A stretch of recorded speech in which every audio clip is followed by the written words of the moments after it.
முன்னோர்கள் நமக்கு அளித்த கொடை. அந்த மூலிகைகளை கொண்டு நம் நோய்களை எவ்வாறு தவிர்க்கலாம் என்பதை பற்றி நமக்கு விளக்க வருகிறார் டாக்டர் கௌதமன் அவர்கள். நம் விடையிலேவா நிகழ்ச்சி அடுத்த பகுதியாக வரவிருப்பது பல்லாண்டு வாழ்ந்திட. அன்பான கலைஞர் தொலைக்காட்சி நேயர்களுக்கு என்னுடைய இனிமையான காலை வணக்கங்கள். இன்றைக்கி நம்ம பார்க்கக்கூடிய தாவரத்துடைய பெயர் சடாமஞ்சில் அப்படின்னு சொல்லக்கூடிய, பார்ப்பதற்கு கோரைக்கிழங்கை போலவே தோற்றம் கொண்டு நிறைய முடிகளை கொண்டு இருக்கக்கூடிய ஒரு வகையான தாவரம். பொதுவாக இமயமலைகளில் ரொம்ப அதிகமாக கிடைக்கக்கூடிய ஒரு தாவரம். பாரம்பரிய மருத்துவ முறைகளான சித்த மருத்துவம், ஆயுர்வேத மருத்துவம், யுனானி மருத்துவம், இதில் இந்த சடாமஞ்சிலை அதிகமாக உபயோகப்படுத்துகின்ற வழக்கம் தொன்று தொட்டு இருக்கின்ற வழக்கம்னு சொல்லலாம். சடாமஞ்சிலை பொறுத்தவரையிலும் மனநோய்க்கு தீர்வளிக்கக்கூடிய ஒரு மிகச்சிறந்த மருந்து அப்படின்னு சொல்லலாம். பொதுவாக இந்த மனநோய் அப்படிங்கிறது என்ன அப்படின்னு பார்த்தோம்னா, இன்றைக்கு நிறைய பேர் நம்ம நினைக்கிறோம், நம்மளுடைய எண்ணங்களை வெளிப்படுத்த முடியாத ஒரு சூழல் ஏற்படும் போது அந்த எண்ணங்கள் எதிர்மறை எண்ணங்களை நமக்குள்ளே உருவாக்குது. அந்த எதிர்மறை எண்ணங்கள் நம்மளுடைய ஆக்கப்பூர்வமான சிந்தனைகளுடைய அளவை குறைக்கும் போது அது மனநோயாக மாறிவிடுகிறது. இன்றைக்கு ஒரு அதிர்ச்சிகரமான தகவல் என்ன அப்படின்னு பார்த்தீங்கன்னா, இன்றைக்கு ஒரு 2வது படிக்கின்ற குழந்தைகள் கூட கடுமையான மன அழுத்த நோயினால் பாதிக்கப்பட்டிருக்கிறார்கள் அப்படின்னு சொல்கிறாங்க. அதே போல் இன்றைக்கு குழந்தைகளுக்கே அந்த ஒரு மன அழுத்தம் இருக்குன்னா பெரியவர்களுக்கு நம்ம சொல்ல வேண்டியதில்லை. நிறைய குடும்பங்களில் இன்றைக்கி பார்க்குறோம், 15 வயது வரையிலும் பையன் நல்லா படிச்சுட்டு இருந்தான், அப்புறம் பார்த்திங்கன்னா படிப்பின் மேல் ஆர்வம் இல்லாமல் அவனுடைய போக்கு மாறியது. அதன் பிறகு பார்த்தா அவர்களுக்கு மனச்சிதைவு நோயின்னு சொல்லக்கூடிய சிசோஃப்ரினியா நோய் இருக்குது அப்படின்னு சொல்கிறாங்க. சிலருக்கு பார்த்திங்கன்னா திருமணத்திற்கு பின்பு இந்த பிரச்சனை ஏற்படும். பொதுவாக ஆண் குழந்தைகளுக்கு பார்த்திங்கன்னா படிப்பு முடிந்து காலேஜ் முடித்து அதன் பிறகு வேலைக்கு சென்று தனியாக இருக்க வேண்டிய ஒரு சூழல் இருக்கும்போது இந்த பிரச்சனை ஏற்படும். இந்த மாதிரி ஏற்படுகின்ற மன அழுத்தத்தினால் ஏற்படுகின்ற மனச்சிதைவு நோயின்னு சொல்லக்கூடிய சிசோஃப்ரினியாவாக இருந்தாலும் சரி, இரவில் எனக்கு தூக்கம் வருவதே இல்லை, ஒரு 9 மணிக்கு படுக்கிறேன், 10 மணிக்கு படுக்கிறேன், படுத்தவுடன் தூங்குகிறேன், ஏதோ ஒரு காரணத்தில் விழிப்பு வந்து விட்டதேயானால் அதன் பிறகு என்னால் தூங்க முடிவதில்லை அப்படின்னு சொல்லுகின்ற இது சம்பந்தப்பட்ட பிரச்சனைகளாக இருந்தாலும் சரி, அதற்கு நல்ல தீர்வளிக்கக்கூடிய மருந்து இந்த ஜடாமஞ்சில். பொதுவாக சுத்தமான பசு நெய்யை எடுத்து ஒரு 100 மில்லி அளவுக்கு பசு நெய் எடுத்து அதில் சுத்தி செய்யப்பட்ட ஜடாமஞ்சிலுடைய சாம்பல் ஒரு 10 கிராம் அளவுக்கு கலந்து வீட்டில் இந்த வெண்ணெய் காய்ச்சும் போது அந்த வெண்ணெய் முடிந்து நெய்யாகும்போது எவ்வாறு அந்த கொதிப்பு அடங்குகிறதோ அதே போல் அடங்கும் வரை அதை லேசான நெருப்பில் சூடு செய்து பத்திரப்படுத்தி கொள்ள வேண்டும். இந்த நெய்யை காலை ஒரு வேளை உணவுக்கு முன்பு, மதியம் ஒரு வேளை உணவுக்கு முன்பு அல்லது இரவு ஒரு வேளை உணவுக்கு முன்புன்னு சாப்பிடும்போது இந்த மன அழுத்தத்திற்கான காரணங்கள் உடலில் குறைவதை நாம் பார்க்க முடியும். ஏன்னா மன அழுத்தத்திற்கு உருவாவதற்கு மூளையில் இருக்கக்கூடிய சில காரணிகள் அதற்கு காரணமாக இருக்கிறது. அந்த காரணிகள் இந்த மருந்துகளை சாப்பிடும்போது குறையும் போது மனம் அமைதியான சந்தோஷமான ஒரு சூழ்நிலையை அடைவதை பார்க்கலாம். இன்றைக்கு நிறைய குடும்பங்களில் பார்த்திங்கன்னா திருமணமான புதில் வரக்கூடிய பெண்கள் அதிகமாக சண்டை போடும்போது பார்த்திங்கன்னா அது ஒரு அகங்காரம் அப்படிங்கிற ஒரு விஷயமாக தான் எடுத்துக்கிறாங்க. யாருமே அவர்களுக்கு தேவையான ஒரு மருத்துவ உதவி செய்யணும் அப்படின்னு நினைக்கிறது கிடையாது. அதே மாதிரி நல்லா படித்து கொண்டிருக்கக்கூடிய ஒரு பெண் குழந்தையோ ஆண் குழந்தையோ திடீர்னு படிப்பை விட்டு விலகி வரும்போது அவர்கள் அதை ஒரு நோயாக கருதாமல் அவர்கள் அது இயல்பாக கருத ஆரம்பிக்கிறாங்க.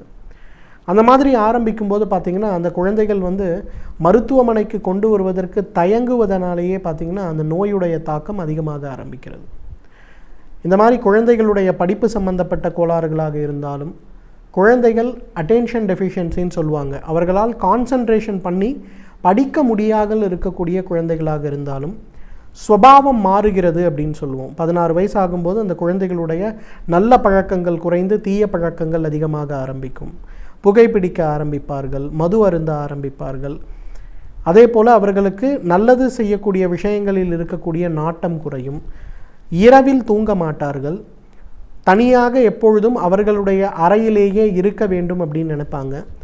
யாராவது ஒருத்தர் போய் அவர்களுடைய அறையில் அவர்களை கூப்பிட்டாங்கன்னா அவர்களுக்கு கோபம் வரும். ஏதாவது ஒரு வேலை செய்ய சொல்லுமையானால் அவர்களுக்கு கடுமையான கோபம் வரும். இதெல்லாம் மனநோய் அந்த குழந்தைகளுக்கு ஆரம்பிக்கிறது அப்படின்னு அர்த்தம். இந்த மாதிரி குறியிருக்கும்போது அவர்களுக்கு ஒரு மருந்தாக இல்லாமல் ஒரு உணவாக, நான் சொன்ன மாதிரி 100 மில்லி நெய்யுக்கு 10 கிராம் சுத்தி செய்யப்பட்ட ஜடாமஞ்சளுடைய சாம்பலை கலந்து செய்யக்கூடிய அந்த ஒரு சின்ன மருந்து, அதை காலை மதியம் இரவு அல்லது காலை இரவுங்கிற மாதிரி கொடுக்க ஆரம்பித்தாலே இந்த கெட்ட குணங்கள் எல்லாம் மறைந்து மீண்டும் படிப்பில் அல்லது வேலையில் ஆர்வம் மிகுவதை நம்ம பார்க்க முடியும். அதே போல் இன்னும் சிலருக்கு பார்த்திங்கன்னா இந்த மன அழுத்தத்தினால பார்த்திங்கன்னா வேலைக்கு போவாங்க, ஆனால் அவர்களுடைய ஆக்கப்பூர்வமான சிந்தனை குறைய ஆரம்பிக்கும். அவர்களுக்கு பார்த்திங்கன்னா அவங்களுடைய சுப்பீரியர் செய்யக்கூடிய தவறுகள் தெரிந்தால் கூட சுட்டி காட்ட பயப்படுவாங்க.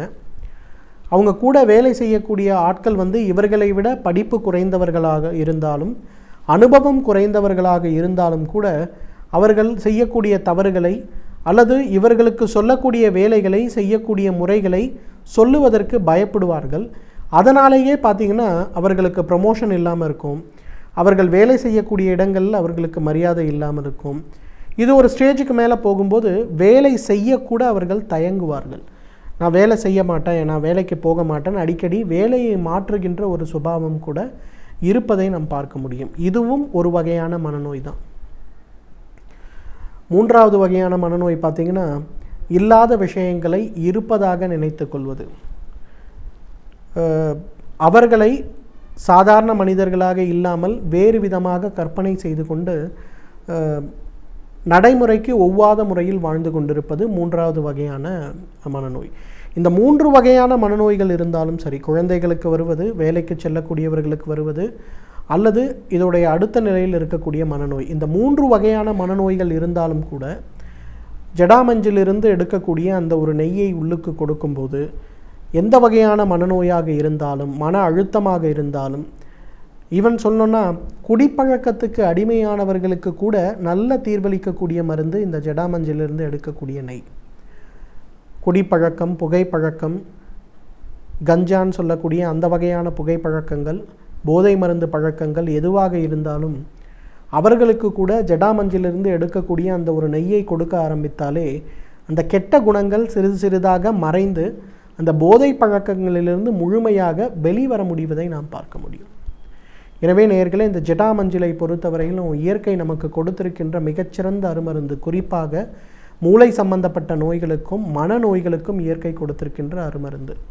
தகுந்த மருத்துவ ஆலோசனையின் பேரில் சரியான முறைப்படி இதை உபயோகப்படுத்தினோமேயானால் நம்மாலும் பல்லாண்டு காலம் ஆரோக்கியமாக வாழ்ந்திட முடியும். சமூகத்தில் நடக்கும் பிரச்சனைகளை கண்டு பயந்து ஒதுங்கி விடாமல் அதில் நம்முடைய பங்களிப்பை எவ்வாறு வழங்கலாம் என்பதை பற்றி நமக்கு விளக்க வருகிறார் மனுஷபுத்திரன் அவர்கள். நம் விடையிலே நிகழ்ச்சியின் அடுத்த பகுதியாக வரவிருப்பது தீதும் நன்றும்.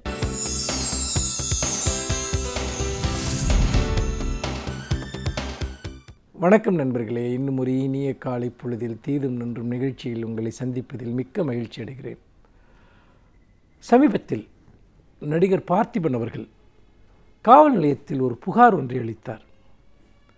அந்த புகார் என்பது சென்னையில் நடைபாதைகளில் வசிக்கக்கூடிய குழந்தைகள் காணாமல் போவது பற்றிய ஒரு புகார், அல்லது நடைபாதையில் தூங்கக்கூடியவர்களுடைய குழந்தைகளை கடத்தி செல்கிறவர்களை பற்றிய ஒரு புகார். அந்த புகாரை படித்தபோது மிகுந்த அதிர்ச்சி ஏற்பட்டது. அதாவது 2 குழந்தைகள், ஒரு 8 மாத குழந்தை, ஒரு 9 மாத குழந்தை, கடந்த சில தினங்களில் சென்னையில் இருக்கக்கூடிய இந்த பிளாட்பாரத்தில் வசிக்கக்கூடிய அவர்கள் தூங்கிக் கொண்டிருந்த போது அவர்களிடமிருந்து பறித்து செல்லப்படுவது தொடர்பான அந்த செய்தியை, அந்த புகாரைத்தான் பார்த்திபன் பதிவு செய்திருந்தார். உண்மையில் அது ஒரு கண்காணிப்பு கேமராவில், அதாவது அந்த நடைபாதையில் தூங்கிக் கொண்டிருந்த போது அந்த குழந்தைகள் கடத்தி செல்லப்படுவதை அருகில் இருந்த ஒரு விடுதி ஒன்றில் பொருத்தப்பட்டிருந்த ஒரு கண்காணிப்பு கேமராவில் அந்த காட்சிகள் பதிவு செய்யப்பட்டிருக்கின்றன. அதிலே 2-3 கார்கள் ஒரு இடத்தில் நிற்கின்றன. அதாவது அந்த நடைபாதைவாசிகள் தூங்கக்கூடிய இடத்தில் சிறிது நேரத்தில் அங்கிருந்து யாரோ வருகிறார்கள், குனிந்து அந்த குழந்தைகளை தூக்கிச் செல்கிறார்கள் இரவில். பிறகு அந்த கார்கள் அங்கிருந்து சென்று விடுகின்றன என்று அந்த வீடியோ காட்சிகள் காட்டுகின்றன. தமிழகத்தில் இந்த குழந்தை கடத்தல் தொடர்பான ஒரு விஷயம் என்பது நீண்ட காலமாக பேசப்பட்டு வரக்கூடிய ஒரு விஷயம். அதை இன்றைக்கு மீண்டும் ஒரு முறை வெளிச்சத்திற்கு கொண்டு வந்திருக்கிறது பார்த்திபன் அவர்களுடைய இந்த புகார். ஏனென்றால் திரு பார்த்திபன் அவர்களும் திருமதி லதா ரஜினிகாந்த் அவர்களும் இன்னும் பலரும் சேர்ந்து இந்த குழந்தைகளை காப்பதற்கான, அதாவது காணாமல் போகிற குழந்தைகளை மீட்பதற்கான அமைப்புகளை நடத்தி வருகிறார்கள். அந்த அமைப்பினுடைய ஒரு தொடர்ச்சியான செயல்பாடுகளின் வழியாக எவ்வளவு குழந்தைகள் காணாமல் போகிறார்கள், எவ்வளவு குழந்தைகள் இதில் புகார்கள் பதிவாகின்றன, எவ்வளவு குழந்தைகள் மீட்கப்படுகிறார்கள் என்கிற செய்திகள் எல்லாம் இதில் வெளிப்படுத்தப்பட்டிருக்கின்றன. இந்த புள்ளிவிவரங்களின் அடிப்படையில் பார்க்கிற போது சராசரியாக ஒரு நாளைக்கு தமிழ்நாட்டில் 5 குழந்தைகள் காணாமல் போகின்றன என்கிற செய்தி உண்மையிலேயே அதிர்ச்சியூட்டக்கூடியதாக இருக்கிறது. 5 குழந்தைகள் காணாமல் போவது என்பது ஒரு சாதாரண விஷயம் அல்ல. குழந்தைகள் எப்படி தற்செயலாக காணாமல் போக முடியும்? ஆக தமிழ்நாடு முழுக்க ஒரு மிகப்பெரிய ஒரு வலைப்பின்னல், ஒரு நெட்வொர்க் என்று சொல்வார்களே, குழந்தைகளை கடத்துகிற ஒரு கும்பல் சுதந்திரமாக செயல்பட்டு கொண்டிருக்கிறது என்பதைத்தான் இந்த செய்திகள் அனைத்துமே நமக்கு சுட்டி காட்டுகின்றன. அதோடு மட்டுமல்ல, அப்படி காணாமல் போகிற குழந்தைகளில் 3இல் 1 குழந்தை தான் மீட்கப்படுகிறது என்கிற செய்தியும் அதிலே சுட்டி காட்டப்படுகிறது. அப்படி என்று சொன்னால் என்ன நடந்து கொண்டிருக்கிறது இங்கே? உண்மையில் காவல்துறை இந்த கும்பலை தடுப்பதற்காகவோ கைது செய்வதற்காகவோ ஏதாவது செய்திருக்கிறதா என்று பார்த்தால் அதை பற்றிய தகவல்கள் எதுவுமே இல்லை. ஏன் இந்த குழந்தைகள் எங்கு கொண்டு செல்லப்படுகிறார்கள்? ஏன் அவர்கள் மீட்கப்படுவதில்லை? இந்த கேள்விக்கு பின்னால் பல்வேறு விதமான அதிர்ச்சியூட்டக்கூடிய, நெஞ்சை உரையச் செய்யக்கூடிய பல உண்மைகள் மறைந்திருக்கின்றன. ஏனென்றால் ஒரு குழந்தை காணாமல் போவது என்பது ஒரு செய்தி அல்ல. மாறாக நம் ஒவ்வொருவருடைய குழந்தையும் காணாமல் போவதற்கான ஒரு அபாயத்தில் இருக்கிறது. இப்படிப்பட்ட ஒரு சமூக விரோத கும்பல் இங்கு நடமாடிக்கொண்டிருந்தால் என்பதை நாம் மறந்துவிடக்கூடாது.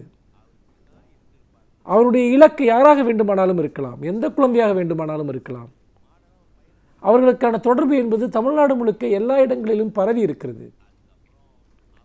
இந்த சூழ்நிலையில் தான் இந்த காணாமல் போகிற குழந்தைகள் பற்றிய விஷயத்தை நாம் கவலையுடன் யோசிக்க வேண்டியிருக்கிறது. இது பற்றிய புகார்களில் என்ன செய்தீர்கள் என்று நீதிமன்றமே ஏற்கனவே கேள்வி எழுப்பியிருக்கிறது.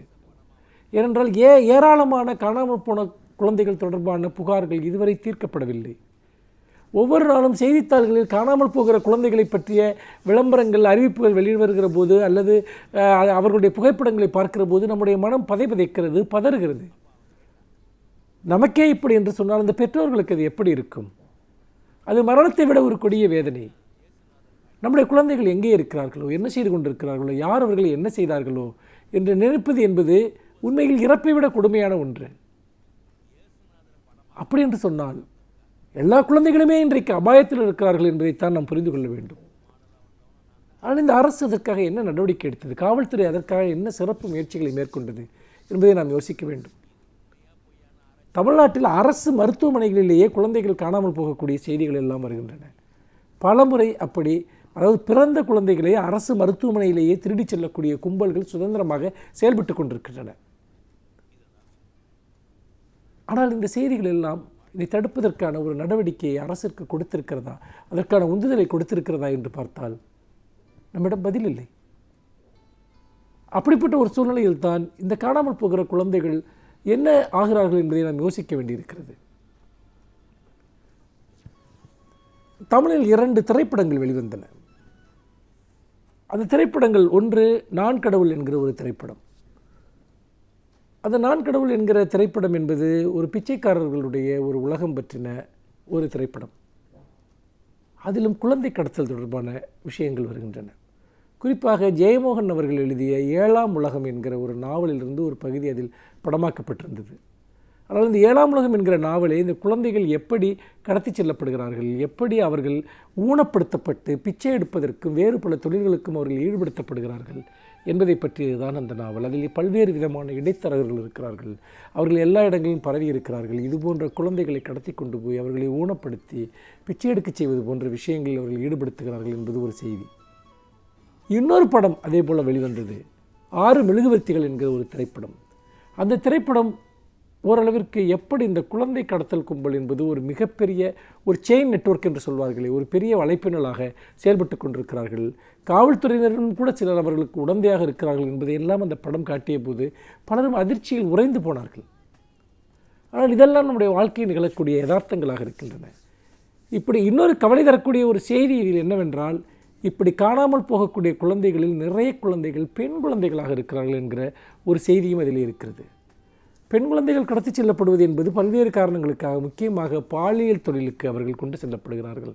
பாலியல் அடிமைகளாக அவர்கள் பல்வேறு வக்கிரம் கொண்ட நபர்களுக்கு பலியிடப்படுகிறார்கள் என்பதை நாம் தொடர்ந்து அந்த செய்திகள் மூலம் நாம் பார்க்கிறோம். இதை கூட தமிழில் வெளிவந்த மகாநதி என்கிற ஒரு திரைப்படம் மிகவும் நெஞ்சை உருக்கக்கூடிய வகையில் சித்தரித்து காட்டியது. அப்படி என்று சொன்னால் இப்படி குழந்தைகள் காணாமல் போவது, பெண்கள் காணாமல் போவது, இன்னொன்று இந்த குழந்தைகள் திருடப்படுவது பாலியல் தொழிலுக்காகவோ அல்லது அவர்களை வேறு விதமான ஒரு தத்து கொடுப்பதற்காக அவர்களை திருடி கொண்டு போய் விற்பது, வெளிநாடுகளுக்கு அவர்களை கொண்டு போவது, பிச்சை எடுப்பதற்காக அவர்களை ஊனப்படுத்துவது போன்ற விஷயங்களையும் தாண்டி இன்னும் ஒரு கொடூரமான தொழில் இங்கே நடந்து கொண்டிருக்கிறது. உடல் உறுப்புகளை திருடுவதற்காக அந்த குழந்தைகளை கொன்று அந்த உடல் உறுப்புகளை திருடுகிற ஒரு தொழிலும் இங்கு ஒரு பிரம்மாண்டமான ஒரு வலைப்பின்னலாக மாறிக்கொண்டிருக்கிறது என்பதையும் நாம் பார்க்கிறோம். இப்படி மிகப்பெரிய சமூக விரோத கும்பல்கள் இதில் சம்பந்தப்பட்டிருக்கின்றன என்கிற போது, இப்படி சாலை ஓரங்களில் வசிக்கக்கூடியவர்களுடைய அந்த குழந்தைகள் தூக்கிச் செல்லப்படுவது, கடத்தப்படுவது என்பது உண்மையில் சாலையோர மனிதர்களுடைய ஒரு பிரச்சனை என்று யாராவது கண்டும் காணாமல் இருந்துவிட்டால் அதைவிட ஒரு ஆபத்து எதுவும் இல்லை. நிச்சயமாக குழந்தைகளை குறிவைக்கக்கூடிய கும்பல்கள் தமிழ்நாட்டில் சுதந்திரமாக செயல்பட்டு கொண்டிருக்கின்றன. அந்த கும்பல்கள் ஒடுக்கப்பட வேண்டும். அரசிற்கு அதுக்கு ஒரு முதன்மையான ஒரு பொறுப்பு இருக்கிறது. வேறு பல வழக்குகளை கையாள்வது போல இதையும் அலட்சியமாக கையாள்வது என்பது உண்மையில் அது ஒரு மிகப்பெரிய ஒரு விளைவுகளை எதிர்கால தலைமுறையின் மேல் ஏற்படுத்தும் என்று சொல்லி மீண்டும் இன்னும் ஒரு புதிய சிந்தனையோடு உங்களை சந்திக்கிறேன். நன்றி, வணக்கம். பல்வேறு துறைகளை சார்ந்த பிரபலங்கள் அவர்களுடைய அனுபவங்களை நம்முடன் பகிர்ந்து கொள்ளும் போது அது நமக்கு சிறந்த தூண்டுகோலாக அமைகின்றது. அந்த வகையில் இன்றைய சிறப்பு விருந்தினர் யார் என்பதை பற்றியும் அவர்கள் என்ன செய்திகளை நம்முடன் பகிர்ந்து கொள்ளப் போகிறார் என்பதையும் பார்க்கலாம். நம் விடையிலே வா நிகழ்ச்சியின் அடுத்த பகுதியாக வரவிருப்பது சிறப்பு விருந்தினர் பகுதி.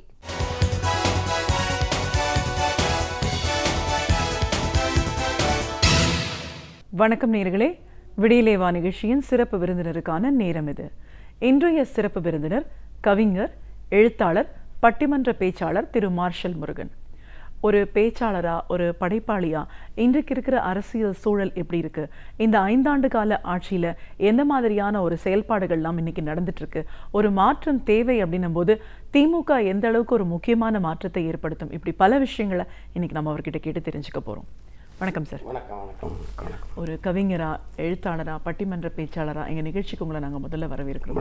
ரொம்ப நன்றி. நம்முடைய நேயர்களுக்கும் தொலைக்காட்சிக்கு நண்பன். ஒரு எழுத்தாளர், படைப்பாளி அப்படிங்கிற முறையில் ஒரு நாடோட முன்னேற்றத்திற்கும் வளர்ச்சிக்கும் ஒரு படைப்பு, எழுத்து அப்படிங்கிறது எவ்வளோ முக்கியமான ஒரு விஷயமா இருக்கு. பல தகவல்களை நம்ம முன்னாடி எழுதி வச்சவங்க மூலமாக தான் இன்னைக்கு நம்ம பார்த்து தெரிஞ்சுக்கிறோம். அதை பொறுத்த வரைக்கும் எழுத்துலகம் ரொம்ப ஒரு ஆரோக்கியமான விஷயம் அப்படின்னு சொல்லலாம். ஒரு பேச்சாளர் அப்படிங்கிற முறையிலையும் நல்ல விஷயங்களை, நல்ல கருத்துக்களை மக்கள்கிட்ட போய் கொண்டு போகிற ஒரு இடமாவும் அந்த துறை இருக்குது. இது சார்ந்தும் இன்னைக்கு இருக்கிற அரசியல் சூழலில் இந்த 5 ஆண்டு கால அதிமுக ஆட்சின்றதுல மக்கள் ஓரளவுக்கு பார்க்க போனால் எல்லா இடத்துலையுமே ஒரு வெறுப்பு, ஒரு காழ்ப்புணர்ச்சி, எந்த ஒரு விஷயமே செய்ய முடியாத ஒரு முடக்கமான சூழலில் தான் இருக்கிறத நிறைய பேர் சொல்கிறத நம்ம கேட்குறோம். ஒரு படைப்பாளராக இந்த மாதிரியான ஒரு சூழலை நீங்கள் எப்படி பார்த்தீங்க? ஒரு மாற்றம் தேவைப்படுது அப்படின்னு வரும்போது திமுக அதுக்கு எந்த அளவுக்கு ஒரு முக்கியமான மாற்றம் அமையும்னு நீங்கள் பார்க்குறீங்க? இப்படி பல விஷயங்களை, கருத்துக்களை எங்கள் நேயர்களோட இன்னைக்கு நீங்கள் முழுமையாக பகிர்ந்துக்கணும் சார். ரொம்ப மகிழ்ச்சி. முதல்ல இந்த 5 ஆண்டு கால அதிமுக ஆட்சியை ஒரு படைப்பாளராக, பட்டிமன்ற பேச்சாளராக நீங்கள் எப்படி பார்க்குறீங்க? இந்த 5 ஆண்டு கால ஆட்சி என்று சொல்வதை காட்டலாம், இது 5 ஆண்டு கால மக்களை ஒரு சிறைச்சாலை போல தான் வைத்தது. மக்கள் சிறைச்சாலையில் இருந்தார்கள் என்பதை காட்டிலும் ஒரு முதலமைச்சரே சிறைச்சாலைக்குள்ளேயே வாழ்கிறார் என்ற நிலை தான் உருவாயிருக்கு. மக்கள் மத்தியில் ஒரு மௌன புரட்சி, ஏதோ ஒரு தெரியாத சிக்கலை மாட்டிக்கொண்டதைப் போல மக்கள் தவித்து கொண்டு இருக்கிறார். தங்களை காப்பாற்றுவதற்கு யாராவது வரமாட்டார்களா, ஒரு அறியாமல் செய்துவிட்ட பிழையை எண்ணி வருத்தப்படுவதைப் போன்ற மனநிலை இருக்காங்க. இப்போ எங்களை போன்ற பேச்சாளர்களுக்கு, ஒரு படைப்பாளர்களுக்கு, எழுத்தாளர் என்ன பொறுப்பு இருக்குன்னா, அந்தந்த காலத்து படைப்புகள், இலக்கியம், எழுத்துக்கள் எல்லாம் காலத்தின் கண்ணாடி என்று சொல்வார். அப்போ இந்த காலத்தில் ஏற்பட்டிருக்க விபரீதங்களை நாங்கள் எடுத்து சொல்லலைன்னா நாங்கள் சமுதாயத்துக்கு செய்த மிக குற்றவாளி ஆகிடுவோம். அதனால் சமுதாயத்துக்கு எங்களுடைய கடமை, மக்கள் 5 ஆண்டு காலம் இன்றைக்கு அம்மையாருடைய ஆட்சியில் எவ்வளவு துன்பங்கள் அனுபவித்து கொண்டிருக்கான்னு பட்டியல் போட்டு சொன்னால், ரொம்ப சுருக்கமாக சொல்வதாக இருந்தால், அவர்கள் 36 மணி நேரம் எனக்கு போதாது என்று சட்டமன்றத்தில் உரையாடினார்கள். ஆனால் அவருடைய ஆட்சியினுடைய அவலங்களை துன்பங்களை எடுத்துச் சொல்வதாக இருந்தால் இன்னொரு 5 ஆண்டு காலம் தேவைப்படும். அவ்வளவு துயரங்கள். அவர்கள் ஆட்சிக்கு வருவதற்கு முன்பால் மக்களுக்கு சொன்ன செய்தி, மக்கள் ஏதோ பெரிய கடனாளியாக இருந்து கொண்டிருக்கிறார்கள், மக்கள் கடனிலே தத்திக் கொண்டிருக்கிறார்கள், ஒவ்வொரு மனிதனுடைய தலையிலும் ஒரு 36,000 ரூபாய் கடன் இருக்கிறது என்றெல்லாம் சொல்லி, நான் வந்தால் உங்களை மீட்டு விடுவேன், ஏதோ அடகு கடையில் மக்கள் இருப்பதைப் போலவோ மீட்டு தருவதைப் போல ஒரு பாசாங்கான பேச்சுன்னு தான் சொல்லணும். அப்படி ஒரு பேச்சு அவர்கள் மேடையதும் சொன்னார். மக்கள் நம்பினார்கள். அதை நம்பி மீட்டு தருவார்கள் நினைத்தார்கள். பலன் என்ன ஆயிற்று என்று சொன்னால், 36,000 என்று அவர்கள் சொன்ன கணக்குப்படியே பார்த்தாலும் இன்றைக்கு 66,000 ரூபாய் ஒரு தனி மனிதனுடைய தலையிலே கடனாக வந்திருக்கிறது. மீட்டு தரும் கடனிலிருந்து மீட்பேன் என்று சொல்பவர்கள் மீண்டும் அடகு வைத்திருக்கிறார்கள். அதேபோல் ஒரு முதலமைச்சராக இருக்கக்கூடியவர்கள் சொன்ன வாக்குறுதிகள் அத்துணையும் நான் நிறைவேற்றிவிட்டேன் என்று சொல்லி சட்டமன்றத்திலே ஒரு குறிப்பை பதிவு செய்கிறார்கள். ஒரு தவறான செய்தியை பதிவு செய்த குற்றவாளியாகத்தான் மக்கள் பார்க்கிறார்கள். அவர்களுடைய ஆட்சியில் சாதாரண எடுத்துக்கொள்வதாக இருந்தால் தேர்தல் அறிக்கையில் சொன்ன வாக்குறுதி மிக சாதாரண வாக்குறுதியை கூட அவர்கள் ரேஷன் கடையிலே சொன்னார்கள். நான் ஆட்சிக்கு வந்த பின்னாடி என்னுடைய ரேஷன் கடையில் எல்லோருக்கும் ஒரு ஸ்மார்ட் கார்டு கொடுக்க போகிறேன், அதை வைத்துக்கொண்டு வேண்டியதை வாங்கி கொள்ளாமல் சொன்னார். இன்றைக்கு வரும் தமிழ்நாட்டு மக்கள் அவருடைய உள்ளங்களைப் போல நஞ்சு வீணாகி போய்த்தான் அந்த ரேஷன் கார்டே இருக்குது. ஒரு கார்டு கூட 5 ஆண்டு காலத்தில் அவர்களால் புதிய ரேஷன் கார்டு கொடுக்க முடியவில்லை. அடுத்த வாக்குறுதி சொன்னாலும் வீட்டுக்கெல்லாம் 20 லிட்டர் நான் சுத்திகரிக்கப்பட்ட தண்ணீர் தருவேன்னு சொன்னார்கள். அதை நம்பினார்கள் மக்கள். ஆனால் என்ன ஆயிடுச்சுன்னா, 1 லிட்டர் தண்ணியை 10 ரூபாய்க்கு அரசாங்கம் விற்கிற அவல நிலைக்கு கொண்டு போய் சேர்த்தார். அதே போல் மின்சாரத்தில் மிகை மின் மாநிலமாக நான் தமிழகத்தை ஆக்கப் போகிறேன்னு சொன்னார். மக்கள் ஏதோ இருட்டிலே பயந்து கரண்டிலே கை வைத்து விட்டார். இருட்டுக்கு பயந்த மக்கள் கரண்டுக்கே கை வைத்து விட்டார்கள். இந்த துயரத்தை மக்கள் வெளியில் எல்லார்ட்டும் சொல்ல முடியாது. எங்களை போன்றவர்களை சந்திக்கிற போது மனம் குமுறி சொல்லுகிறார்கள், இப்படி ஆகிவிட்டது என்று. அப்பொழுது நாங்கள் அவருக்கு சொல்லுகிற கருத்து, மிகை மின் மாநிலமாக செய்வதற்குரிய மாநிலம் என்று சொல்லக்கூடியவர்கள் இன்றைக்கு தமிழ்நாட்டை மிகை குற்றவாளிகள் மிகுந்த மாநிலமாக மாற்றியிருக்கிறார். மிகை குற்றங்கள் இந்த மாநிலமாக மாற்றியிருக்கிறார்கள். மிகை கடனாளி உள்ள மாநிலமாக மாற்றியிருக்கிறார்கள். மிகையான பொய்களை உருவாக்கக்கூடிய ஆட்சியாகத்தான் ஆட்சி இருந்திருக்கிறது. எனவே மக்களுடைய நம்பிக்கையை முதலிலே கொடுத்த வாக்குகள் அவர்கள் மீறி இருக்கிறார்கள். இவைகளை மக்கள் மத்தியே சொல்லுகிற போது நாங்கள் அவருடைய துயரங்களை வாங்கி கொண்டு, ஏனென்றால் நாங்கள் மக்களை நேரடியாக சந்திக்கிறவர்கள், எங்களோடு தான் மக்கள் பேசிக்கொண்டு இருக்கிறார். எங்களை பார்க்கிற போது கேட்பார்கள், என்ன நீங்களெல்லாம் சும்மா இருக்கிறீர்கள் என்று. ஏன்னா அந்த கடமை எங்களுக்கு இருப்பதாக அவர்கள் உணர்த்துகிறார்கள். எனவே நாங்கள் அந்த பிரச்சாரம் செய்து மக்களை விழிப்புணர்வு ஏற்ற வேண்டிய ஒரு அரசாங்கம் தவறாக போய் கொண்டு இருக்கிறது, அதிலிருந்து அவர்களை மீட்க வேண்டும் என்கிற கடமை உணர்வும் எங்களுக்கு இருக்கிற காரணத்தினால், பொதுமக்களோடு நெருங்கி பழகிற வாய்ப்பை பெற்றதனால் நாங்கள் அவைகளை நிறைவேற்றுவதற்காக பாடுபட்டு கொண்டிருக்கோம். அதற்கான எங்களுடைய எழுதுகோள், எண்ணம், இயக்கம், செயல்கள் எல்லாமே அதை நோக்கி இருக்கிறது. கண்டிப்பாக சார். ஒரு படைப்பாளர் அப்படிங்கிற முறையில் அதிமுகவோட செயல்பாடுகள் நம்ம பேசும்போது ரொம்ப வருத்தம் அளிக்கக்கூடிய ஒரு விஷயம் அண்ணா நூற்றாண்டு நூலகம். ஆசியாவிலேயே மிகப்பெரிய ஒரு நூலகம். நூலகத்தின் மூலமாக எத்தனையோ மாணவர்கள் வந்து அவரோட வாழ்க்கை முன்னேற்றம் அடைந்து ஒரு ஒளிவிளக்காக இருந்த அந்த நூலகம் இன்னைக்கு இருக்கிற நிலையை நீங்கள் எப்படி பார்க்குறீங்க சார்? நூலகம் தமிழகத்தை பொறுத்தவரை பேச்சாளர்கள், எழுத்தாளர்கள் எல்லோருக்கும் அது ஒரு இருண்ட காலம், இந்த 5 ஆண்டு காலம். ஏனென்று கேட்டால் எந்த நூலகத்திற்கும் புதிதாக நூல்கள் வாங்குவதில்லை. எல்லா படைப்பாளர்களும் பாதிக்கப்பட்டிருக்கிறார்கள். படைப்பாளர்கள் பாதிக்கப்பட்டிருக்கிற போது நூலகங்கள் கண்டிப்பாக செயல்பட முடியாது. அந்த துயரத்தை முதலில் ஏற்படுத்தினார்கள். அதற்கு பின்னால் இந்தியா மட்டுமல்ல, உலகத்தில் வாழ்ந்து கொண்டு இருக்கிற எல்லா அறிஞர்களும், தமிழ் மற்றைய ஏனைய எல்லா நம்ம மொழி ஆளுமை உள்ளவர்களும் எழுத்தாளர்களும் படைப்பாளர்களும் சென்னையிலே உருவாக்கப்பட்ட தலைவர் கலைஞருடைய ஆட்சி காலத்தில் உருவாக்கப்பட்ட அந்த அண்ணா நூலகம் என்பது தமிழகத்திற்கு கிடைத்த மிகப்பெரிய ஒரு அண்ணாவுடைய கனவுகளை, தந்தை பெரியாருடைய கனவுகளை, இன்னும் சொல்வதாக இருந்தால் இந்த திராவிட இயக்கத்தினுடைய வரலாற்றை சுமந்திருக்கக்கூடிய அந்த பெருமைகளை எல்லாம் கொண்டு வரப்போகிறது மாணவர்களுக்கு. அதிலும் கூட ரொம்ப அற்புதமான செய்தியாக அமெரிக்க நாட்டினுடைய இன்றைய அதிபர் வேட்பாளர் இருக்கக்கூடிய கிளாரி கிளின் அவர்களே கூட நூலகத்தை பற்றி வியந்து போய்விட்டார். எங்கள் நாட்டில் கூட இப்படி ஒரு நூலகத்தை நாங்கள் உருவாக்க முடியவில்லையே, நினைக்கவில்லையே என்று சொல்லி. காரணம், ஒவ்வொரு எழுத்துக்களும், ஒவ்வொரு சிந்தனைகளும், ஒவ்வொரு படைப்புகளும் மக்களை நோக்கியதாக சிந்தித்த தலைவர் முதலமைச்சர் இருந்த காரணத்தினால் படைப்பாளர் எண்ணங்களை எல்லாம் அந்த நூலகத்திலே, அண்ணா நூலகத்திலே உருவாக்கினார். பார்ப்பதற்கு, படிப்பதற்கு, உள்ளங்களிலே பதிவு செய்து கொள்வதற்கு ஒரு அற்புதமான நூலகம் உருவானது. அதை வஞ்சகமாகவே ஏமாற்றி அதை இன்றைக்கு நான் ஒரு குழந்தைகளுக்கான மருத்துவமனையை மாற்றப் போகிறேன், வீண் பிடிவாதம். ஆக்குவதற்கு செயல்பட வேண்டிய முதலமைச்சர் ஆக்கியிருப்பதை அழிப்பதற்காகவே அதிகம் செலவு செய்து கொண்டிருந்தார். அந்த நிலையிலே நூலகம் என்பது தான், அண்ணா கூட சொல்லுவார்கள், சாகும் தருவாயில் கூட அன்றைய தினம் பதிவாகி வெளியிடப்பட்ட ஒரு நூலை மருத்துவரிடம் கெஞ்சி கேட்டு, நான் ஒரு நூல் எனக்கு 2 மணி நேரம் தள்ளி கொடுங்கள், அல்லது ஒரு நாள் எனக்கு இந்த அறுவை சிகிச்சையை நிறுத்தி தள்ளி கொடுங்கள், ஏனென்றால் இன்றைக்கு ஒரு நூல் வெளியாக இருக்கிறது, நான் அதை படித்துவிட்டு அறுவை சிகிச்சைக்கு தயாராகிறேன் என்று அண்ணா சொன்னார் என்பது திராவிட இயக்கத்துடைய வரலாற்றின் அடிப்படை. அப்படிப்பட்ட இயக்கத்தை சார்ந்த தலைவர் உருவாக்கிய நூலகம் என்பது பெருமைக்குரியது. அதிலே பார்வையற்றவர்களுக்கும் அவர்கள் அமர்ந்து படிப்பதற்கு வாய்ப்பாக, அதே போல் படைப்பாளர்கள் அமைதியாக இருந்து எழுதுவதற்கு வாய்ப்பாக, பொதுமக்கள் பார்த்து குழந்தைகள் மனதிலே படிப்பு என்பதும் எழுத்து என்பதும் இலக்கியம் என்பதும் நம்முடைய காலத்தின் கண்ணாடி என்பதை உறுதிப்படுத்துவதற்கான அருமையானது ஒரு இலக்கிய கோபுரமாக, தமிழ் ஆலயமாகவே அது உருவானது. அதை திட்டமிட்டே அவர்கள், காரணம் மொழிக்கு அப்பாற்பட்டவர்கள், சிந்தனைக்கு அப்பாற்பட்டவர்கள், திராவிட இயக்க நோக்கத்திற்கு அப்பாற்பட்டவர்கள். எனவே அதை சிதைத்தார்கள். அதன் அருமை தெரியாத காரணத்தினால் அண்ணா நூலகம் என்பது சாதாரண ஒரு சந்தை கூடமாக, இன்றைக்கு அவலமாக சொல்வதாக இருந்தால், ஒரு அமெரிக்க நாட்டினுடைய அதிபராக வேட்பாளராக இருக்கக்கூடிய முன்னாள் அதிபருடைய துணையார் அன்றைக்கு பாராட்டி விட்டு போன அந்த நூலகத்திற்கு இன்று வந்தால் தமிழகமே குப்பத்தொட்டியாகிவிட்டு என்று சொல்வார்கள்.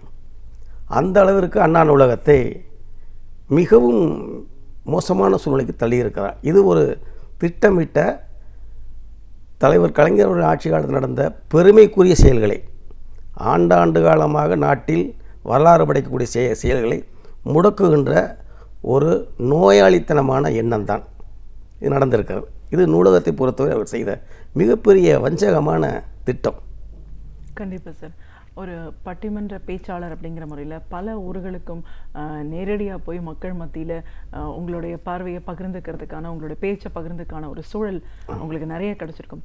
இப்போ தேர்தல் வரக்கூடிய இந்த காலகட்டத்தில், இந்த 2 ஆண்டுகள் பொறுத்த வரைக்கும் பொதுவாக மக்கள் மத்தியில் எந்த மாதிரியான ஒரு அலை, எந்த மாதிரியான ஒரு மாற்றம் தேவைப்படுது அப்படிங்கிறத நீங்கள் நேரடியாக பார்த்த அனுபவத்தை பற்றி சொல்லுங்கள். நாங்கள் பட்டிமன்றங்களை பேசும்போது கூட பல நேரங்களில் சிற்றூர்கள், ரொம்ப ரொம்ப பயணப்படுவதற்கு வாய்ப்பில்லாத ஊர்களுக்கு கூட சென்றிருக்கிறோம். கிராமத்து மக்களுக்கு மத்தியில் சொல்லுகிற போது, நாங்கள் மருத்துவர்கள் சிறு குழந்தைகளுக்கு வைத்தியம் பண்ணுகிற போது ஒரு முறையை கையாள்வார்கள், பெரியவர்களுக்கு மருத்துவம் செய்கிற போது ஒரு முறையை கையாள்வார்கள். அதே போல் நாங்கள் நகரத்திலே, அரங்கங்களிலே, பல்கலைக்கழகங்களே, கல்லூரிகளிலே பேசுகிற போது ஒரு முறையை கையாண்டிருப்போம். அங்கே நகைச்சுவை என்பதும் பொழுதுபோக்கு அம்சமும் கொஞ்சம் குறைவாக இருக்கலாம். ஆனால் கிராமம் என்று வருகிற போது நாங்கள் கொஞ்சம் நகைச்சுவையோடும் மக்களுடைய செய்திகளை அவர்கள் எதிர்பார்க்கிறதை சொல்லுகிறார்கள். இதே சாதாரணமான செய்தியை நாங்கள் சொல்லுவதாக இருந்தால் கூட, இந்த ரேஷன் கடையில் செய்தியை நாங்கள் அரசியலே சொல்லும்போது எங்கே மக்கள் கவனிக்கிறான்னு சொன்னால், நான் கூட பல்வேறு இடங்களில் பேசுகிற போது அதை பயன்படுத்தி இருக்கிறேன். சனிக்கிழமை ரேஷன் கடையிலே மண்ணெண்ணெய் வரும் என்று சொல்வார்கள். இவர் மண்ணெண்ணெய் வாங்க போவார், சனிக்கிழமையே போயிருப்பார், மண்ணெண்ணெய் வரவில்லை என்று சொல்வார்கள். எப்போ வரும்? சனிக்கிழமை வரும். எப்போ வரும்? வருமா வராதா என்று கோபத்தோடு கேள்வி கேட்பார். ரேஷன் கடைக்கார், வரும் ஆனால் வராது. அந்த வார்த்தையை சொல்லுகிற போது மக்கள் மத்தியிலே மிகுந்த கரவொலிகள் எழும். அதை நாங்கள் கவனிக்கிற போது இங்கே ஒரு அரசியல் தாக்கம் இருக்கிறது, இவரோட மனசிலே ஒரு இயக்கம் இருக்கிறது என்பதை நாங்கள் கவனித்துக்கொள்வோம். அதே போல் இங்கே படிப்பதற்கு பிள்ளைகளை நீங்கள் அனுப்பி வைப்பதற்கு தயாராக இருக்குன்னு சொல்லி கொண்டிருக்கிற போது, நாங்கள் இடையிலே பட்டிமன்றங்களை பேசுகிற போது சொல்லுவோம், படிப்பதற்கு எங்கே அரசாங்கம் சொல்லுகிறது, காவல்துறையை அனுப்பி வைத்து பாதுகாப்போடு குடிப்பதற்கு தானே அரசாங்கம் வழி கொடுக்கிறது என்று சொல்லுகிற போது மக்கள் அதை ஏற்றுக்கொண்டு வரவேற்பார்கள். அப்போ நாங்கள் நினைப்போம், மக்கள் இந்த மதுவுக்கு எதிரான மனநிலை இருக்கிறார் என்பதை நாங்கள் புரிந்து கொள்வோம்.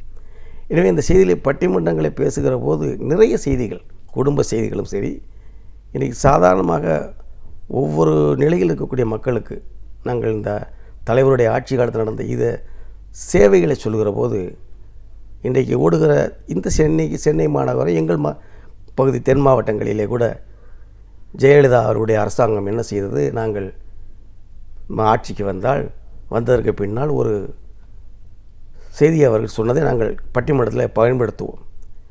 அரசாங்கம் இன்றைக்கு வாக்களித்து விட்டார்கள், மக்கள் தலைவிதியே என்று வாக்களித்து விட்டார்கள். ஆனால் அரசாங்கம் 110 விதியின் கீழ் 111 போட்டுவிட்டது. எப்பொழுது இந்த 111 மாறப்போகிறது, எப்பொழுது எங்கள் விதி மாறும் என்று நினைத்து கொண்டிருப்பார்கள். அப்பொழுது அதுக்கு தகுந்தால் நாங்கள் விதியை எண்ணி வீழ்ந்து கிடக்கும் வீணரெல்லாம் மாறணும் என்ற பாட்டை போடுகிறது மக்கள் மனசில். செய்தியையும் இந்த பாட்டையும் சொல்லுகிற போது மிக வேகமான கரவொலியோடு வரவேற்பார்கள். அப்போ ஆட்சிக்கும் மக்களுக்குமான மனக்குமுறலை மக்கள் விரும்புகிற செய்தியை நாங்கள் பட்டிமன்றத்தின் மூலமாக அவைகளை எல்லாம் பயன்படுத்தி கொண்டிருக்கிறோம்.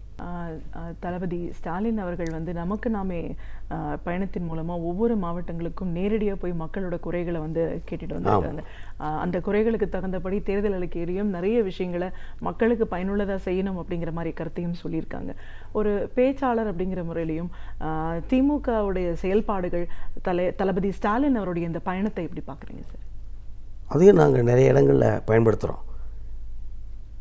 தளபதி அவர்களுடைய பெருமைக்கு இன்றைக்கு அனைத்து கட்சி தலைவர்களும் கூட எங்களுக்கு நிறைய முகநூல் வழியாகவும் பல்வேறு வழிகளில் வெளிநாட்டு தொடர்புடைய இளைஞர்கள் இருக்கிறார்கள்.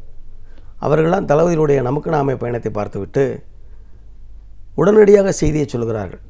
ஏழைகளோடு கைகொலி கொடுக்கிறார், கரவொலி கிடைக்கிறது, ஏழைகளை சந்திக்கிறார், தொண்டர்களை சந்திக்கிறார், சாதாரணமான வணிகர்களை சந்திக்கிறார், பெரு வணிகர்களை சந்திக்கிறார்.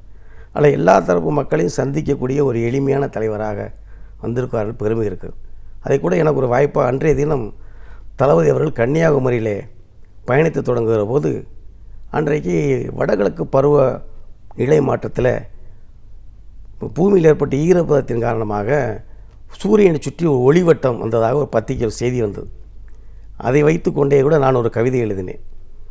கன்னியாகுமரியிலே முக்கடல் கூடும் சங்கமிக்கும் குமரியிலே சங்கமித்து மக்கள் கடலை சங்கமித்து முத்தமிழ் முச்சங்கம் வளர்த்த மாமதுரை கவினான் சொல்லுகிறேன் என்று சொல்லி கவிதையை அந்த கவிதை ஒன்றை படைத்தேன். அது சிற்றிதழ்கள்லாம் வந்தது. அந்த கவிதையில் சொல்லியிருக்கிற போது இன்றைக்கு தளபதி அவர்கள் நடந்து வருகிற போதெல்லாம் ஒவ்வொரு நாளும் சந்தித்த மக்கள் தங்களுக்கான ஒரு இளைய ஒரு தலைவன் கிடைத்து விட்டார் என்ற மகிழ்ச்சி அவர் மத்தியில். பார்க்கவே முடியாத முதலமைச்சர் இருக்கக்கூடிய ஒரு நாட்டில் நம்மோடு நெருக்கமாக பழகுவதற்கு இளைய முதலமைச்சராக வருகிறார் என்ற ஆர்வம் அவர் மத்தியில் இருந்தது. அவர்களாகவே ஓடி வந்து ஒவ்வொரு மக்களும் பார்த்து மகிழ்ந்த செய்திகள், அதில் நிறைய மக்கள் பேசிக்கொண்ட விஷயங்களில் அவருடைய ஒவ்வொரு நடவடிக்கையும் இன்றைய தினம் ஒரு நம்பிக்கை ஏற்படுத்திடுச்சு. நமக்கு நாமே என்கிற வார்த்தையை கூட ஒட்டி இந்த விடியட்டும் முடியட்டும் என்ற வசனம் வார்த்தை இருக்கிறதே, அது ஒரு எல்லோருக்கும் ஒரு முழக்க வாசகமாகவே அது அமைந்து விட்டது. அந்த முழக்க வாசகம் பெரிய எழுச்சியை எல்லோர் மனதில் ஒரு நம்பிக்கை ஏற்படுத்தி இருக்கிறது. எனவே தான் இன்றைக்கு கூட எத்தனையோ பழைய படங்களை சொல்லுகிற செய்தி தான். நம்முடைய தலைவர் கலைஞர் அவர்கள் வசனம் எழுதிய படம், அதில் காக்கா ராதாகிருஷ்ணன் ஒரு காட்சியில் வருவார். அவர் தன்னையே மன்னராக நினைத்து கொண்டு வசந்த விழா வசந்த திருவிழா என்று பாடிக்கொண்டு ஒரு மனநிலை பாதிக்கப்பட்டதாக ஒரு அரை மன உள்ளவராக இருக்கக்கூடியவர் என்ன செய்வார் என்பதை ஒரு அருமையான காட்சிப்படுத்தி ஒரு அமைப்பு இருக்கும். அதை போல் இன்றைக்கு தமிழகத்திற்கு எல்லோரும் தங்களை முதலமைச்சர் என்று அவர்களாக சொல்லிக்கொண்டு வசந்த விழா நடத்தி கொண்டிருக்கிற போது மக்களாகவே எழுந்து மிகவும் உணர்ச்சிகரமான செய்திகள் நேரடியாக வெளியிலிருந்து பார்த்த எங்களை போன்றவர்களும் எங்களோட தகவலை பரிமாறித்து கொண்டவர்களும் தளபதியுடைய நமக்கு நாமே பயணத்தின் மீது பெரிய ஈடுபாட்டோடு இருந்தார்கள். அந்த எளிமையான பேச்சு, அந்த உறுதியான திட்டம், அதற்கு காரணம் உள்ளாட்சியினுடைய அமைச்சராக இருக்கிற போது அவர்கள் மகளிருக்கான சுய உழவு குழு தொடங்கி வைத்தது மிகப்பெரிய சாதனை. இன்றைக்கு திராவிட இயக்கம் என்று யாரெல்லாம் சொல்லுகிறார்கள். வருகிறவர்கள் எல்லாரும் கூட நாங்கள் திராவிட கட்சிகளை தான் அழிக்க வேண்டும் என்று பேசுகிறார். அடிப்படையே தெரியாதவர்கள். திராவிட கட்சியில் அளிக்கப் போகிறோம் என்று சொல்லக்கூடியவர்களே எல்லா கட்சிக்கும் திராவிடம் என்ற பெயரைத்தான் வைத்திருக்கிறார்கள். அவ்வளவு மிக சாதாரண மலினமாக சிந்திக்கக்கூடியவர்கள், திராவிட இயக்கத்தின் வரலாறு தெரியவர்கள். பெண்ணுரிமைக்காக போராடியதிலும், பெண்ணுரிமைக்காக திட்டமிட்டதிலும், பெண்ணுக்கான சட்டங்களை கொண்டு வந்ததிலும் முன்னோடியான இயக்கம் சமூக நீதி கட்சியாக, நீதி கட்சியாக, திராவிட கழகமாக, திராவிட முன்னேற்ற கழகமாக இருக்கிற இந்த இயக்கத்தினுடைய 3-4வது தலைமுறையுடைய தலைவர். அந்த தலைவர் மகளிருக்கான சுய உதவிக்குழுவை உருவாக்கி, அது வரலாற்று சாதனை. தமிழ்நாட்டில் 48 மணி நேரம் ஒரே இடத்தில் நின்று மகளிருக்கான சுய உதவி குழுக்களை உருவாக்கி கொடுத்த அந்த செய்திகளும் அந்த காட்சிகள் மக்கள் மனசுக்கு இன்னும் மாறாது. அதில் ரொம்ப நாங்கள் எளிமையாக இடங்களில் சொல்லுவோம். ஏன்னா நாங்கள் போகிற இடங்களில், பட்டிமன்றங்களில், பல இடங்களில் பெண்கள் ஒரு சீருடை அணிந்து உட்கார்ந்துருப்பாங்க. அப்படி இருக்கும்போது நாங்கள் பார்த்தோன்னே நான் சொல்கிற வழக்கம் எனக்கு, நீங்கள் இந்த போட்டிருக்கீங்கள சீருடை, இந்த சீருடைகள்லாம் பள்ளியில் படிக்க மாணவ மாணவிகளுக்கு வேண்டும் என்று பெருந்தலைவர் காமராஜர் அன்றைக்கு அதை சமநிலைப்படுத்துவதாக செய்தார். அதற்கு பின்னால் இந்த சீருடை நம்முடைய மகளிருக்கு தளபதி மு.க. ஸ்டாலின் அவர்கள் தான் சுய உதவி குழு மூலமாக இந்த சீருடை திட்டத்தை அவர் அறிவித்திருக்கிறார். இது அறிவிக்கப்படாத சீருடை திட்டம்.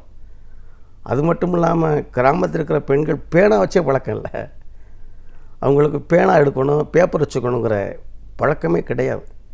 அப்படிப்பட்ட மக்களுக்கு ஒரு கலர் பேனா இல்லை, 2 கலர் 3 கலர் பேனா வைத்துக் கொள்ளக்கூடிய அளவிற்கு முதலிலே ஒரு தன்னம்பிக்கை, விழிப்புணர்ச்சி அந்த மகளிர் சுய குழு உருவாக்கி கொடுத்தது. அந்த மகளிர் சுய உதவி குழு அவர்கள் சென்னையிலே மேயராக இருக்கிற போது ஏற்பட்ட வெள்ளத்திலே கால்களிலே ஷூ மாட்டிக்கொண்டு களத்தில் இறங்கி அவர்கள் பயணப்பட்ட காட்சி, அவர்களை பற்றி வந்த செய்திகள், அவர்கள் கலந்து கொண்ட நிகழ்ச்சியில் பேசப்பட்ட செய்தியே உள்ளாட்சியில் நல்லாட்சி இருந்த நாயகன் என்கின்ற ஒரு அடைமொழி அவருக்கு பொருத்தமாகிறது. அது நல்ல இந்த சுற்றுப்பயணத்தில் விடியட்டும் முடியட்டும் என்று சொல்கிற போது முடிப்பார், விடிய வைப்பார் என்ற நம்பிக்கை அந்த பயணம் ஏற்படுத்தியது. நிச்சயமாக சார்.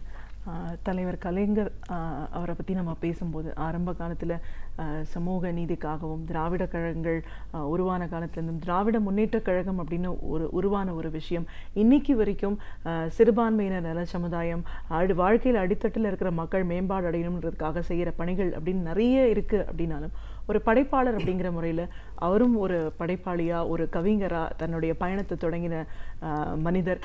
இன்னைக்கு மக்கள் 5 முறை அவர் முதலமைச்சராக இருந்து 6வது முறையும் அந்த தேர்தலை எதிர்நோக்கி இருக்கிற இந்த நேரத்தில் தலைவர் கலைஞர் அவர்களை பற்றி உங்களுடைய பார்வைகள்? கலைஞர் அளவிட முடியாத உயரத்துக்கு கொண்டவர். எங்களோடு பேசுகிற பெரிய அறிஞர்கள், தமிழறிஞர்கள், எங்களுக்கு பட்டிமன்றத்தை கற்றுக் கொடுத்தவர்கள் எல்லோரும் சொல்கிற வார்த்தை, அவர் வாழும் சித்தராக, வள்ளுவ சித்தராகத்தான் அவரை நாங்களெல்லாம் வணங்கி கொண்டு இருக்கிறோம். காரணம், ஒரு 14 வயதில் தொடங்கிய அதனுடைய போராட்டம், அவருடைய போராட்டம் 19 வயது பராசக்தி படம் வருகிற போது நாங்கள் வரலாற்றை செய்திகளை படிக்கிறோம். 19 வயதில் எவ்வளவு எழுச்சியும் எவ்வளவு சீற்றமும் விழுந்ததோ அவர் எழுத்துக்களில், அது இன்றைக்கும் கூட அந்த எழுத்துக்களிலே வருகிறது. அவரிடம் இருக்கக்கூடிய நையாண்டி, அவருடைய பேசக்கூடிய நகைச்சுவை, அவர்கள் சொல்லுகிற செய்தியிலே இருக்கக்கூடிய பெருமை, அந்த ஆளுமை இருக்கிறதே, அது திராவிட இயக்கம் என்று இன்றைக்கி சொல்லிக் கொண்டிருப்பவர்கள் எல்லோருமே மிக சாதாரணமாக சொல்லுவாக இருந்தால் ஒரு பெரிய மனிதரை பார்த்து வசைபாடுவதன் மூலமாக தன்னை ஒரு பெரிய மனிதனாக காட்டிக்கொள்ளான் தான் இன்றைக்கு புதிதாக தோன்றுகிற தலைவர்களால் நினைக்கிறார்கள். அவர்களுக்கு திராவிட கட்சியினுடைய அடிப்படையே தெரியவில்லை.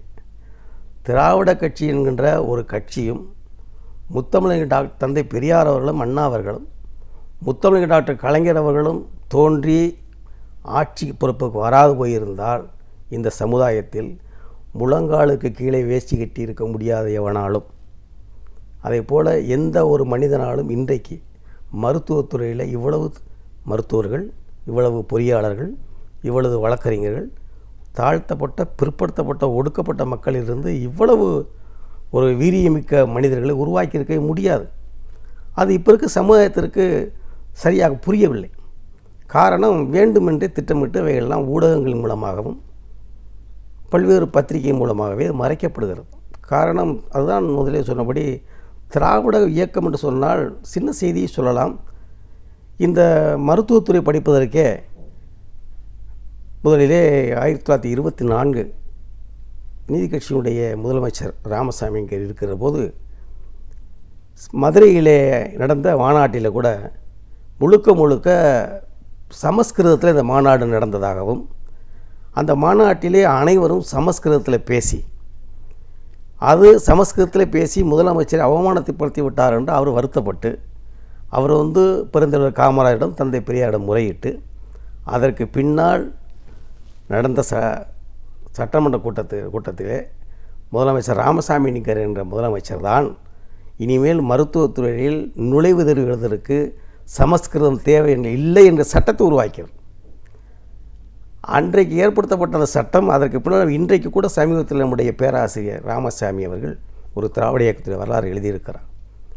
அது 1909 அன்றைய தினம் இருந்த முதலமைச்சர் அன்றைய இருந்த தமிழறிஞர்கள் எல்லோருமே சமஸ்கிருதத்தை தான் தேர்வு எழுத வேண்டும், படிக்க வேண்டும் என்று ஒரு பெரிய நெருக்கடியை நம்முடைய மக்களுக்கு கொடுத்தார். அன்றைக்கு திராவிட கட்சி என்கின்ற இந்த இயக்கத்துடைய மூத்தவர்கள் தான் அவைகளையெல்லாம் கொண்டு வந்து கொடுத்து சட்டம் இயற்றி போராடி பெற்று தந்தார். அந்த வகையில் முத்தமிழறிஞர் டாக்டர் கலைஞருடைய எழுத்து, அவருடைய போராட்டம் மொழிக்காக, செம்மொழி வளர்ச்சிக்காக, தமிழுக்காக செய்தது நிறைய செய்திகள், ஏராளமான திட்டங்களை கொடுத்தார்கள். இன்றைக்கு கூட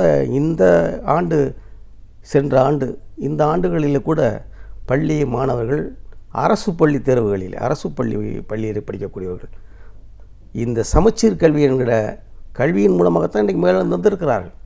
இந்த அற்புதமான திட்டத்தை கொடுத்தவர் தலைவர் கலைஞர் அவர்கள். இல்லை என்றால் இந்த திட்டமே வந்திருக்காது, புரிந்தே இருக்காதவர்களுக்கு.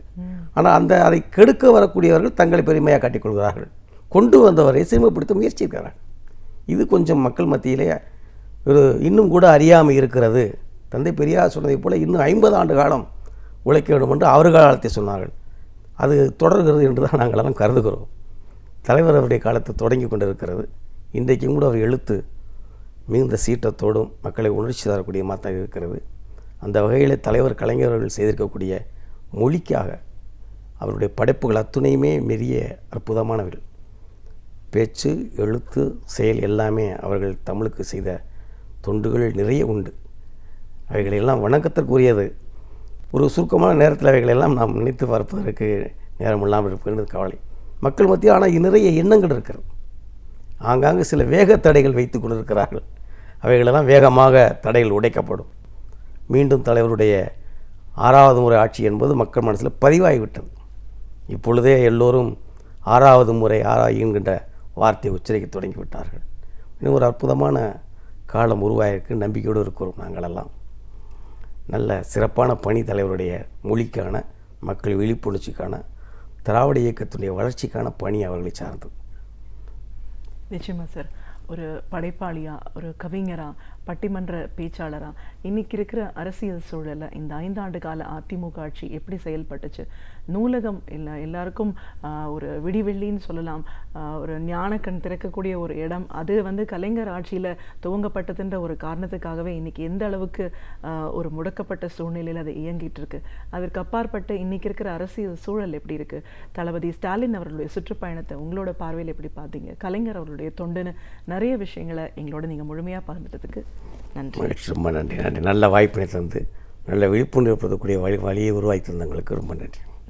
இலக்கிய தேடல்கள், வரலாற்று சான்றுகள், இவைகளில் இருந்து நாம் அறிந்திராத பல அரிய தகவல்களை நம் சிந்தனைக்கு உரமூட்ட வருகிறார் பேராசிரியர் சுபவீர பாண்டியன் அவர்கள். நம் வீடியோவான நிகழ்ச்சியின் அடுத்த பகுதியாக வரவிருப்பது ஒன்றே சொல் நன்றே சொல்.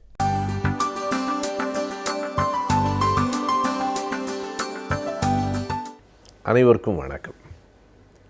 காதல் அலைகள் என்று ஒரு நூல், கவிதை நூல் அண்மையில் வெளிவந்திருக்கிறது. கவிஞர் பொன் செல்வகணபதி அந்த நூலை எழுதியிருக்கிறார்.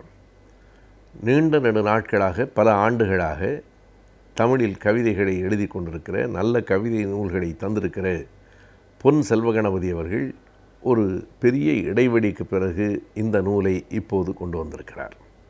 1970 அவருடைய பொன் செல்வகணபதி கவிதைகள் என்கிற முதல் தொகுதி வந்தது. அதைத் தொடர்ந்து அவருடைய பல கவிதை நூல்கள் வந்தன.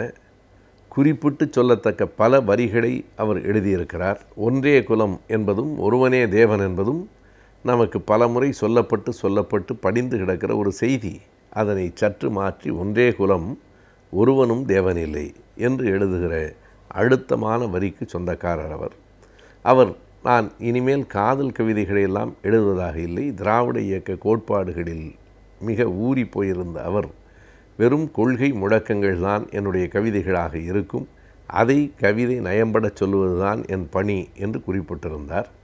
ஆனால் இன்றைக்கு முழுக்க காதலுக்காகவே ஒரு நூலை அவர் எழுதியிருக்கிறார். அந்த நூலுக்கு பெயரும் காதல் அலைகள் என்று வைத்திருக்கிறார்.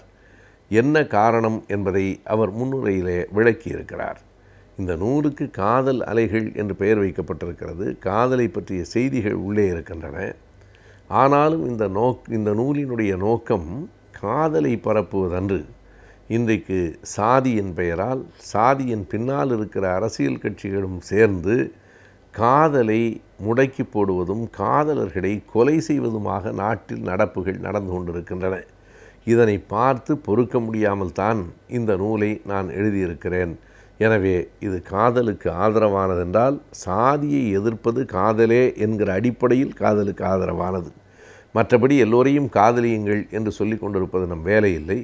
நாம் சொல்ல வேண்டும் என்பதற்காக யாரும் காத்திருக்கவும் இல்லை. சொல்லித்தான் காதல் வளரும் என்பதும் இல்லை. காதல் தானாக வரும், வளரும். அந்த காதலை வளர்க்க வேண்டிய கட்டாயம் வந்திருக்கிறது. காதலர் முன்னேற்றக் கழகம் என்றே ஒரு கழகத்தை உருவாக்கி விடலாமா என்று நினைக்கிற அளவுக்கு காதலுக்கான தேவை வந்திருக்கிறது என்று இந்த நூலில் அவர் குறிப்பிட்டிருப்பதற்கான காரணம், காதல் ஒன்றுதான் சாதியை கடுமையாய் எதிர்க்கும் ஆயுதமாக இன்றைக்கும் நம்மிடம் இருக்கிறது என்கிற ஒரே ஒரு காரணம் மட்டும்தான். எனவே அந்த அடிப்படையிலே தான் அவர் காதல் அலைகள் என்கிற இந்த நூலை எழுதியிருக்கிறார். உள்ளே 4-5 பகுதிகள் இருக்கின்றன. தருமபுரியிலே கொல்லப்பட்ட இளவரசன், திருச்செங்கோட்டின் கோகுல்ராஜ், 1960களில் கேரளாவில் நடைபெற்ற ஒரு நிகழ்வின் அடிப்படையில் காஞ்சனமாலா மொய்தீன், பிறகு புராண கதைகளிலே சொல்லப்படுகிற சித்ராங்கதா என்கிற 4 பிரிவும், பிறகு காதல் என்றால் என்ன, புரிந்து கொள்ளுகிற காதல், முதிர்ச்சியான காதல், முதிர்ச்சியற்ற காதல், எப்படி காதலர்கள் நடந்து கொள்ள வேண்டும், எப்படி காதலை பெற்றோர்கள் அணுக வேண்டும் என்பன எல்லாவற்றையும் சேர்த்துத்தான் இந்த காதல் அலைகள் என்கிற நூலை அவர் கொண்டு வந்திருக்கிறார். இந்த நூலை எழுதுகிற போது தருமபுரியிலே இளவரசனும் திருச்செங்கோட்டில் கோகுல்ராஜும் கொல்லப்பட்டிருந்தார்கள். ஆனால் நூல் வெளிவந்திருக்கிற இந்த நாளில், இந்த இடைப்பட்ட காலத்தில் உடுமலைப்பேட்டையிலே சங்கரும் கொல்லப்பட்டிருக்கிறார். சங்கரை பற்றிய செய்திகள் நூலிலே இல்லாமைக்கு காரணம், இந்த நூல் வருகிற அந்த நாளில்தான், அந்த ஓரிரு நாள்களிலே தான் அந்த கொலையும் நடைபெறுகிறது. எனவே இந்த நூலுக்கான தேவை இன்னமும் வளர்ந்து கொண்டிருக்கிறது என்பதை அந்த படுகொலை காட்டுகிறது. வெறும் காதலுக்காக கொல்லப்பட்டவர்கள், சாதி அடிப்படையில் காதலுக்காக கொல்லப்பட்டவர்களை மட்டுமின்றி ஒரு முற்போக்கு பகுத்தறிவு கருத்துக்களை சொன்னவர்களும் கொல்லப்பட்டிருக்கிறார்கள் என்பதையும் இந்த நூலில் நூலாசிரியர் தொட்டு காட்டியிருக்கிறார். தபோல்கர், கல்புர்கி போன்றவர்களெல்லாம் ஏன் கொல்லப்பட்டார்கள்? பகுத்தறிவு சிந்தனைகளை சொன்னார்கள் என்கிற காரணத்திற்காக அவர்கள் துப்பாக்கி குண்டுகளுக்கு இரையானார்கள். எனவே அவை பற்றியும் இந்த நூலில் குறிப்புகள் இருக்கின்றன. பெருமாள் முருகன் என்கிற ஓர் எழுத்தாளர் சந்தித்த எதிர்ப்புகளை அவர் ஒரு வெண்பாவிலே பதிவு செய்திருக்கிறார். நூல் முழுவதும் வெண்பாக்களாலேயே எழுதப்பட்டிருக்கிறது. வேறு எந்த பா இனம் பா வகையும் இல்லாமல் முழுக்க நூற்றுக்கணக்கான வெண்பாக்களால் இந்த நூலை அவர் ஆக்கி தந்திருக்கிறார். வெண்பாவிற்கு ஒரு புகழேந்தி என்று நாம் சொல்லுவோம். புகழேந்திக்கு பிறகு இப்படி ஒரு முழு நூலையும், அதுவும் அந்த நடந்த செய்திகளையெல்லாம், தருமபுரியில் நடந்த அந்த நிகழ்வுகளையெல்லாம் அந்த கதை போக்கில் வேதனையோடும் துயரத்தோடும் அவர் வெண்பாக்களின் மூலமாகவே சொல்லியிருப்பது என்பதும் குறிக்கத்தக்க ஒன்றாக இருக்கிறது. வெண்பாவை அவ்வளவு எளிதாக கையாண்டு விட முடியாது என்பதை புலவர்கள் அறிவார்கள். மற்ற எல்லா பாக்களையும் விட வெண்பா எழுதுவதற்கு மிகப்பெரிய இலக்கண நெருக்கடிகள், கட்டுப்பாடுகள் இருக்கின்றன. ஆனால் மிக இயல்பாக அந்த வெண்பாக்கள் இந்த நூலிலே அமைந்திருக்கின்றன. எங்கேயும் தங்குதடை இல்லாமல் அந்த வெண்பாக்கள் தன் ஓட்டத்தில் இந்த நூல் முழுவதும் இடம்பெற்றிருக்கின்றன. அத்தனை நிகழ்ச்சிகளும் சொல்லப்பட்டிருக்கின்றன. இந்த நூலை படிக்கிற போது நமக்கு காதல் மீது ஒரு ஈர்ப்பு வருகிறது என்பதை விட சாதிகளின் மீது ஒரு வெறுப்பு வருகிறது என்கிற காரணத்தாலேயே இந்த நூல் பரவ வேண்டிய நூல் என்று நாம் கருத வேண்டியிருக்கிறது. இந்த நூலின் தொடக்கத்தில் கவிஞர் குறிப்பிட்டிருக்கிற அந்த 4 வரிகளுக்குள் ஒரு சமூக வரலாறு அடங்கி இருக்கிறது. காதல் அணைக்க அணைக்க எரியும் நெருப்பு என்கிறார் கவிஞர் பொன் செல்வ கணபதி. காதல் அணைக்க அணைக்க எரியும் நெருப்பு என்றால் அது ஒரு உடல் மொழியை பேசுகிறது என்றுதான் நமக்கு முதலில் தோன்றும். ஆணும் பெண்ணும் ஒருவரை ஒருவர் அணைக்க அணைக்க அந்த காதல் சூடு உடலில் ஏறுகிறது என்பது வெறும் உடல் மொழி. ஆனால் கவிஞர் அதனை சொல்லவில்லை.